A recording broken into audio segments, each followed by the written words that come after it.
राम मंदिर में चढ़ावा चोरी को लेकर अयोध्या पुलिस चोरी के मास्टरमाइंड कहे जाने वाले राम शंकर यादव उर्फ टिन्नू यादव और उसके भतीजे मनीष यादव से रिमांड में पूछताछ कर रही है।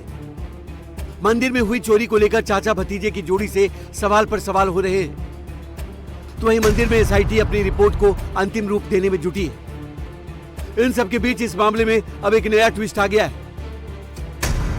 मंदिर की छवि खराब होने और ट्रस्ट के गैर पेशेवर रख रखाव के खिलाफ निर्मोही अखाड़े ने सुप्रीम कोर्ट का दरवाजा खटखटाया है।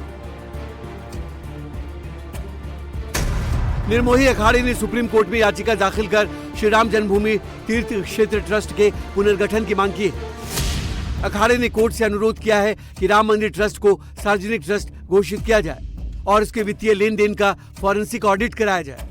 इस याचिका में कहा गया है कि वर्तमान ट्रस्ट के गठन और उसके कामकाज में पारदर्शिता की कमी है। निर्मोही अखाड़े का आरोप है कि मंदिर निर्माण और उससे जुड़े आर्थिक मामलों की स्वतंत्र जांच जरूरी है, इसलिए ट्रस्ट के आय व्यय और फंड के इस्तेमाल का फॉरेंसिक ऑडिट कराया जाए। इसके साथ ही अखाड़े ने ट्रस्ट के पुनर्गठन की मांग करते हुए कहा है कि इसमें सभी संबंधित पक्षों और पारंपरिक धार्मिक संस्थाओं को उचित प्रतिनिधित्व दिया जाए, ताकि मंदिर का प्रबंधन अधिक पारदर्शी और जवाबदेह तरीके से हो सके।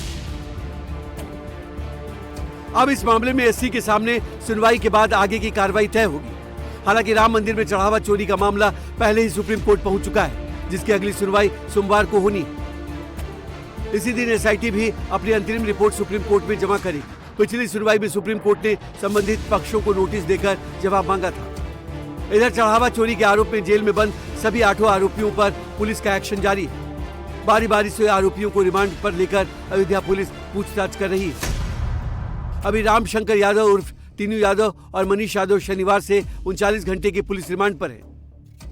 कोर्ट के आदेश के बाद शनिवार सुबह पुलिस ने दोनों को जेल में अपनी कस्टडी में लिया और इससे दिन भर पूछताछ की।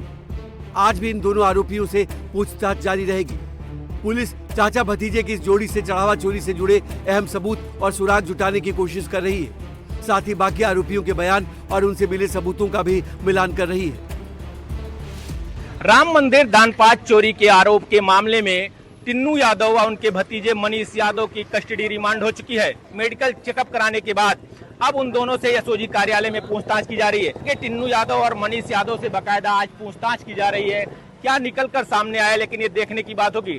टिन्नू यादव का रसूख कितना था कि वो चंपत राय का ड्राइवर हुआ करता था और राम मंदिर में सेवादारी करता था। टिन्नू यादव के फोन से ही तमाम कार्य संचालित हो रहे थे। टिन्नू यादव के साथ जो उनका भतीजा मनीष यादव है, वो लगातार टिन्नू यादव के साथ में भागीदारी में रहता था, उससे भी पूछताछ चल रही है। एक तरफ राम मंदिर चढ़ावा चोरी में एक्शन जारी है, तो वही मंदिर ट्रस्ट ने सीईओ की तलाश की प्रक्रिया तेज कर दी है। सीईओ पद के लिए आवेदन की अंतिम तिथि 18 जुलाई तय की गई थी। इस पद के लिए अब तक करीब 2300 आवेदन प्राप्त हो चुके हैं। हालांकि अंतिम आंकड़े अभी सामने नहीं आए। अब इन आवेदनों की जांच और पात्र कैंडिडेट को चुनने की प्रक्रिया शुरू कर दी गई है। सीईओ की तलाश के लिए गठित 3 सदस्यीय समिति ने आवेदनों की स्क्रूटनी के लिए सचिव स्तर के एक सीनियर अधिकारी को लगाया है। सभी एप्लीकेशन की जांच और अभ्यर्थियों की लिस्ट तैयार करने के बाद चयन समिति अंतिम चरण की प्रक्रिया आगे बढ़ाएगी। 6 जुलाई को हुई मंदिर ट्रस्ट की मीटिंग में सीईओ की तलाश के लिए 3 सदस्यीय समिति बनाई गई थी, जिसमें retired justice Pramod Kohli, retired lieutenant general Vishnukant Chaturvedi और सुरेश हावरे को जिम्मेदारी दी गई थी। ये समिति 3 नाम की लिस्ट ट्रस्ट को सौंपेगी, जिनमें से एक उम्मीदवार को श्री राम जन्मभूमि तीर्थ क्षेत्र ट्रस्ट का नया सीईओ नियुक्त किया जाएगा। ट्रस्ट का मानना है कि इस नियुक्ति से मंदिर परिसर के विकास, प्रशासनिक व्यवस्था और भविष्य की परियोजनाओं के संचालन को नई दिशा मिलेगी।